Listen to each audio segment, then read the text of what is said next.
Disco de segunda mano. La historia trata sobre la inquietante voz de una mujer que suena helada y escalofriante, proveniente de un viejo disco de origen desconocido.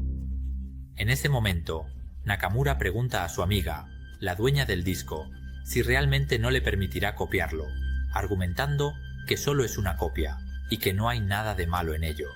Sin embargo, Onga insiste en que no se lo prestará, ni lo permitirá copiar, ya que eso haría que el valor de la música disminuyera. Entonces, Onga sugiere que por qué no va a comprar uno en la tienda de discos. Nakamura responde que el disco no tiene nada escrito, así que, ¿cómo podría encontrarlo? Y pregunta de dónde compró ese disco, pero Onga también dice que no lo sabe. Después de eso, ambas no tienen más de qué hablar, y Nakamura decide irse. Cuando Nakamura sale de la casa, Onga murmura para sí misma junto a la ventana que el disco que tiene es más importante que su propia vida. En ese momento, cuando Onga se da la vuelta para mirar el disco que había dejado, se da cuenta de que ha desaparecido, y la persona que robó el disco no es otra que Nakamura, quien acaba de salir de la casa. Al darse cuenta de esto, Onga corre tras Nakamura, gritando que ella es una ladrona. Cuando Nakamura se da cuenta de que Onga la está persiguiendo, corre con todas sus fuerzas, con el disco que ha robado. Al ver que no alcanzará a Nakamura, Onga decide recoger una piedra del camino y lanzarla hacia Nakamura, haciéndola caer. Nakamura le dice que solo quería pedirlo prestado, que no era para tanto. Pero Onga no escucha y trata de recuperar el disco. Sin embargo, Nakamura se niega a devolverlo y agarra una piedra más grande, golpeando fuertemente a Onga en la cara, dejándola caída e inconsciente. Después de eso, la doctora Laksana fue a varias tiendas de audio, intentó preguntar por un tocadiscos analógico que pudiera usar para reproducir el disco que había conseguido, el cual era muy viejo, por lo que era difícil que las tiendas de audio tuvieran el reproductor que ella buscaba. Luego comenzó a deambular, mientras murmuraba para sí misma que quería escuchar el disco lleno de canciones amargas, lo que la frustraba, ya que había conseguido el disco, pero no tenía un tocadiscos. En un momento de nostalgia, de repente se encontró con una tienda de discos de segunda mano. Al entrar y hablar con el dueño, le dijo que quería pedir prestado un reproductor para su disco, pero cuando el dueño vio la funda del disco, rápidamente la agarró del brazo y le preguntó de dónde había sacado ese disco, ya que se dio cuenta de que era parte de una colección de la tienda que había sido robada. Estaba convencido de que ella debía ser la ladrona. Nakamura intentó explicar, pero el dueño comenzó a forcejear para quitarle el disco, diciendo que solo había uno en Japón y repitiendo la misma frase que Onga, que ese disco valía más que su propia vida.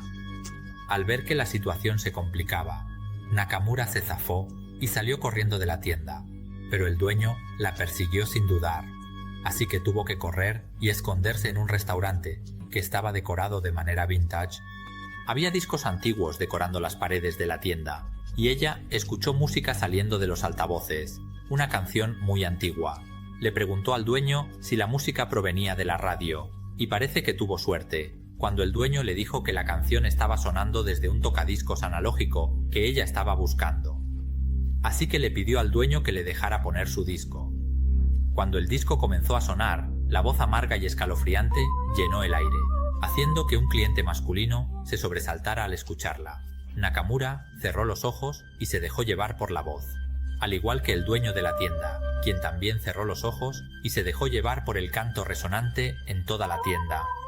Luego se mostró a la cantante, que parecía haber sido agredida, con su cuerpo lleno de moretones y una herida en el abdomen de donde la sangre manaba. Ella yacía muerta en un charco de sangre en la habitación donde solía grabar su canto. Sus ojos se habían vuelto amarillos, mostrando muchas venas en ellos, como si hubiera sido golpeada hasta morir de manera tortuosa. Cuando el canto inquietante terminó, todos en la tienda se acercaron al disco, y el cliente masculino dijo que reconocía esa voz. Era la voz de Colabel. El disco que ella había conseguido era increíble, ya que había sido grabado después de que la cantante falleciera, y no había nada escrito en la funda ni en la etiqueta. La música comenzó a sonar, y la melodía era realmente extraña. Había escuchado rumores de que la canción que se estaba cantando provenía de otro mundo, o del más allá.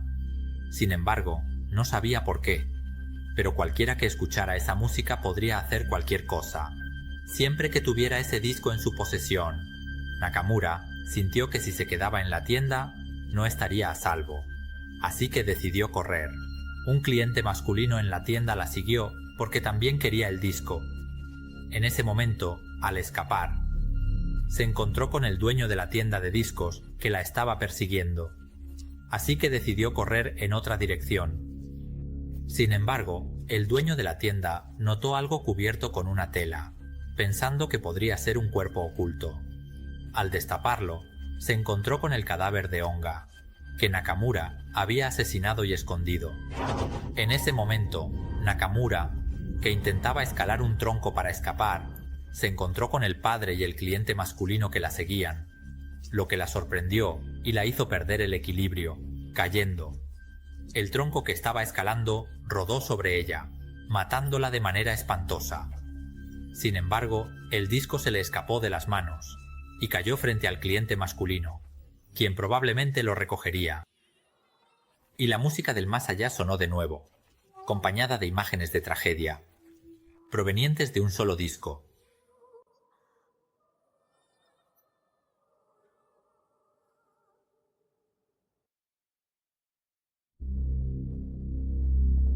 ¿Ciudad sin calles?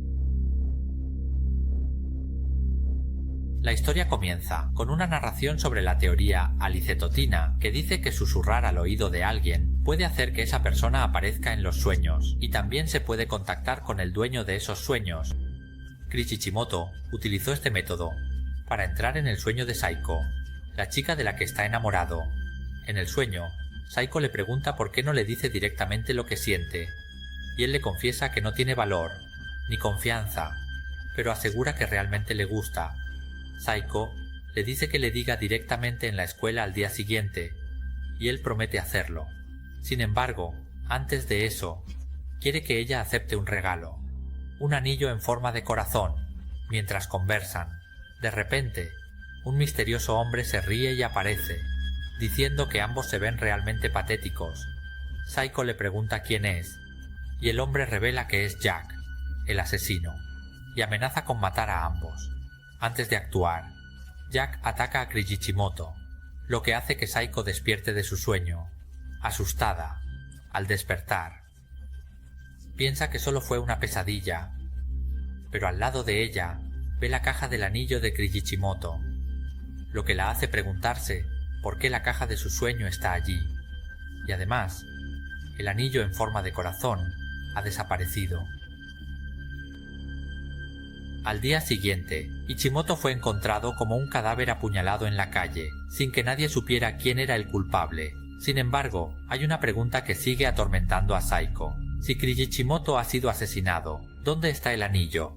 Es el misterioso hombre en su sueño, que se llama Jack, el asesino.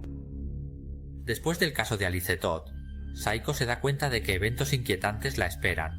Esa misma tarde, pierde la paciencia con su familia, debido a su extraño comportamiento de espiarla. Ella explota y grita que están locos por estar siempre observándola como si fueran unos psicópatas. Sus padres, hermano y hermana responden al unísono que nunca han hecho algo así. Saiko, frustrada, les dice que pueden espiar su habitación si quieren, pero su familia sigue negando con firmeza que la estén espiando. Luego, ella sube a su habitación y observa las cámaras que están instaladas en las paredes. A pesar de sus esfuerzos por cubrirlas, siempre aparecen nuevos agujeros, así que tiene que buscar cinta adhesiva para taparlos. Sin embargo, aún así, alguien usa un bolígrafo o lápiz para hacer más agujeros. incluso metiendo los dedos y agrandando los orificios. Al no poder soportarlo más, ella golpea el dedo que está causando el daño, gritando de dolor, mientras que sus padres siguen entreabriendo la puerta para espiarla. Entonces, decide colocar un biombo en medio de la habitación, porque al menos así tendrá un poco de privacidad.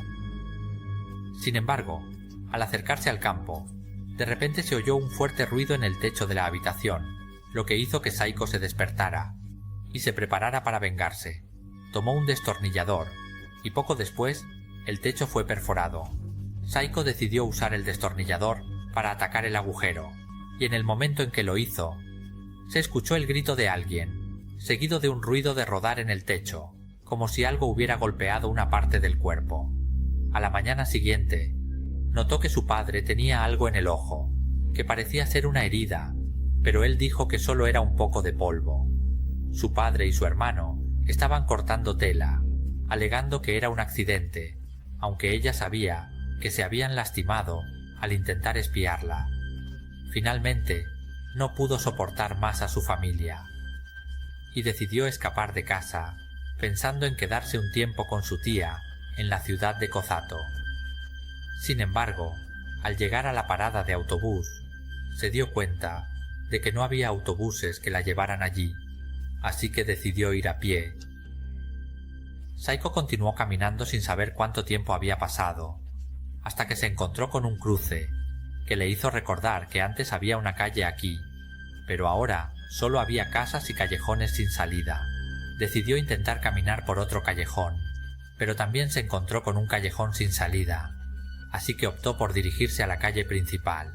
Al salir a la calle principal, se encontró con una construcción que bloqueaba el camino.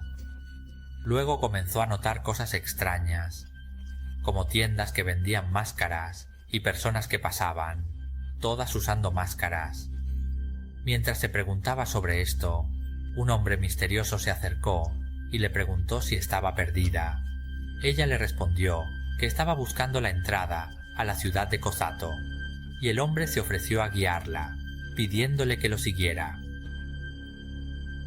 Sin embargo, en el camino que el hombre misterioso la llevó a seguir, tuvo que pasar por casas de personas que llevaban máscaras, como si en la ciudad a la que iba no hubiera calles, por lo que era necesario caminar a través de las casas de otros. Parecía que todos los dueños de las casas estaban de acuerdo, hasta que la llevaron a una casa que no permitía el paso a nadie, a diferencia de las otras casas. Esto hizo que las personas con máscaras se agruparan en la puerta de esa casa, ya que no podían avanzar. Juntos, intentaron forzar la entrada y agredieron a la persona dentro de la casa, atándola. Saiko, incapaz de soportar la escena, decidió alejarse. Antes de regresar para ayudar a liberar al dueño de la casa, también pudo obtener información sobre la extraña situación de la ciudad, que no tenía calles y requería que todas las casas mantuvieran sus puertas abiertas para que la gente pudiera pasar. Sin embargo, la situación había empeorado, ya que todos estaban frustrados por la falta de privacidad. Luego, el dueño de la casa le preguntó por qué había venido a esta ciudad, y Saiko le explicó que estaba buscando a su tía, que vivía en el bloque 3. Ellos le dieron direcciones, diciéndole que si caminaba por la calle encontraría un río, y al cruzar el puente llegaría a su destino. Sin embargo, le advirtieron que tuviera cuidado, ya que la zona a la que se dirigía era muy peligrosa, con muchas personas inusuales y un alto índice de criminalidad y asesinos en serie. Al escuchar esto, Saiko, que ya tenía una buena relación con su tía, se despidió rápidamente para dirigirse a la casa de su tía, ya que estaba muy preocupada por ella. Pero si era como decía el dueño de la casa, también quería ayudar a su tía a salir de allí. Antes de irse, le recomendaron que usara una máscara para mezclarse con la gente del lugar. Sin embargo, mientras caminaba, sentía que estaba rodeada de matones y personas poco confiables, pero se armó de valor y siguió adelante hasta llegar al puente, lo que significaba que la casa de su tía no estaba lejos. Aún así, se sentía inquieta por las miradas de muchas personas que la observaban mientras pasaba. Finalmente, llegó a la casa de su tía y trató de llamarla con preocupación. Cuando escuchó la voz de su tía, se sintió aliviada y feliz. Pero cuando su tía abrió la puerta, Saiko se sorprendió al ver a su tía, que parecía tener entre 40 y 50 años, posando y vistiendo un bikini para recibirla. además de preguntarle si su tía seguía siendo hermosa. Ambas comenzaron a hablar sobre lo que estaba sucediendo allí. Saiko le dijo a su tía que estaba preocupada por ella, por eso había hecho el esfuerzo de llegar hasta allí. Sin embargo, su tía se preguntaba por qué Saiko se preocupaba por ella. Saiko explicó que le preocupaba que su tía tuviera que vivir sola en un lugar así. Al escuchar esto, su tía no pudo evitar reírse y le explicó a Saiko que la razón por la que había surgido esa absurda regla en la ciudad era porque se sentía tan incómoda que decidió cerrar la puerta y quedarse en el segundo piso. Pero a pesar de eso, la puerta seguía siendo forzada. Su tía le comentó que había agujeros por todas las paredes y el techo, porque la gente los usaba para espiar. En ese momento, probablemente estaban espiando a su tía. Mantener la privacidad era una locura, y por eso su tía decidió abrirse y mostrarse tal como era, incluso sugiriendo que Saiko hiciera lo mismo, y se deshiciera de su máscara. Saiko se sintió decepcionada con su tía, ya que sentía que no era la misma tía que conocía. Sin embargo, su tía le aseguró que estaba abriéndose. Durante la conversación, la gente seguía entrando y saliendo por la puerta y las ventanas. Como su tía no pudo convencer a Saiko de hacer lo que ella quería, decidió ignorarla y comenzó a pelar una manzana. Saiko vio a su tía cargar una gran cantidad de fideos, lo que la llevó a decir que su tía había perdido la cabeza. Esto hizo que su tía se enojara y le dijera que era solo una niña y que no entendía nada de los adultos. Además, le ordenó que se callara y se quitara la ropa, advirtiéndole que si no lo hacía, ella misma se la quitaría. Su tía empuñó un cuchillo y lo movió amenazadoramente hacia Saiko. Al ver que la situación se ponía peligrosa, Saiko corrió rápidamente hacia la salida, mientras su tía gritaba pidiendo ayuda a cualquiera que estuviera cerca para que atraparan a Saiko. Al escuchar esto, Saiko corrió sin pensar en su vida hasta que se encontró con un callejón. En ese momento, en su visión periférica, vio un cadáver que había sido asesinado de manera espantosa, lo que la hizo gritar de miedo. Sin embargo, no importaba hacia dónde mirara, no podía encontrar una salida, ya que estaba atrapada en esa área y se sentía agotada. Finalmente, se topó con un hombre de cabello largo que parecía sospechoso, ya que estaba mirando fijamente un agujero en la pared. Cerca de allí, Saiko se encontró con varias personas que tenían un peinado similar, todos ellos espiándola a través de agujeros. De repente, esos hombres se volvieron hacia ella, y Saiko se dio cuenta de que el largo cabello que había visto era en realidad la cabeza de un monstruo con decenas de ojos, que usaban para observar a la gente por toda la ciudad. Al darse cuenta de esto, casi se desmaya y gritó de nuevo, mientras intentaba escapar. En su huida, se encontró con el misterioso hombre que la había guiado hasta allí. Él le dijo que estaba preocupado por ella, y cuando Saiko lo vio, corrió hacia él pidiéndole que la ayudara a salir de allí. El hombre aceptó y le dijo que lo siguiera. Sin embargo, cuando llegaron a la orilla del río, Saiko notó un anillo en forma de corazón que el hombre llevaba puesto, el cual se parecía al anillo que Kichimoto le había traído en su sueño, pero que había desaparecido antes de que Kichimoto se convirtiera en una tragedia. Al ver que Saiko estaba interesada en el anillo, el misterioso hombre se lo ofreció como regalo, y se lo puso en el dedo, comentando que el anillo le quedaba perfecto, y que sentía como si ya se hubieran conocido antes. Entonces, Saiko se quitó la máscara, y descubrió que el misterioso hombre era de hecho Jack, el asesino. Al darse cuenta le dijo: «Eres tú, el que está detrás de Kichimoto», a lo que él asintió y le dijo que debía agradecer a Kichimoto, porque si no hubiera estado con ella esa noche, probablemente ya la habría apuñalado. Mientras hablaban, Jack sacó un cuchillo y le dijo que era su turno. Sin embargo, antes de que pudiera atacarla, su tía apareció de repente por detrás y le clavó el cuchillo, matándolo. A pesar de eso, Saiko seguía temiendo a su tía, temblando de miedo, hasta que su tía arrojó el cuchillo al río y le dijo que siguiera el curso del río para salir de allí. Pero antes de que Saiko pudiera irse, le pidió a su tía que la acompañara, pero su tía se dio la vuelta y no le dijo nada. Así que Saiko caminó sola a lo largo del río, sin mirar atrás, y nunca regresó allí de nuevo.